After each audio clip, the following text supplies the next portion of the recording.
नमस्कार।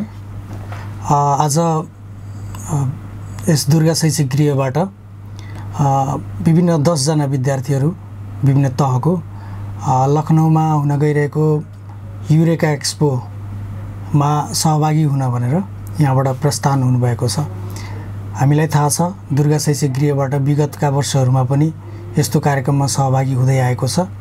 विगतमा पनि सफलताका ती प्राप्तिहरू भइरहेका नै छन् र यस वर्ष पनि यो ग्रुप जुन गएको छ यसले सफलता प्राप्त गर्नेछ। विभिन्न विधामा आफ्ना प्रस्तुतिहरू राम्रोसँग प्रस्तुत गर्नेछ र त्यो प्रस्तुति पश्चात हामीले सफल नतिजा प्राप्त गर्नेछौँ।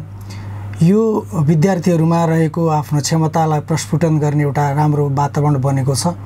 यो वातावरणको सही सदुपयोग विद्यार्थीहरूले गर्नेछन्, हामी आशा अनि विश्वास राखेका छौँ। हामी अभिभावकको तर्फबाट यो सहभागी टिमलाई सफलताको शुभकामना दिन चाहन्छु। धन्यवाद। नमस्ते।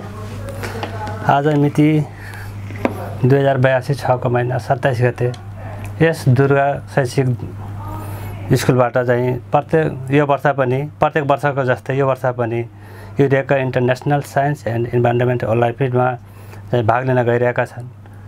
विभिन्न विधामा यस स्कुलबाट 10 जना विद्यार्थीहरू सेलेक्टेड भएर त्यहाँ आफ्नो प्रतिभाहरू प्रदर्शन गर्न चाहिँ गइरहेका छन्। तिनीहरूले आफ्नो त्यहाँ गइसकेपछि आफ्नो प्रतिभाहरू राम्रोसँग चाहिँ प्रस्तुत गरून् र तिनीहरूको चाहिँ अहिलेको भाग लिएको कार्यक्रम सबै राम्रो होस्, सफल होस् भनेर म शुभकामना दिन चाहन्छु। हस्त, धन्यवाद।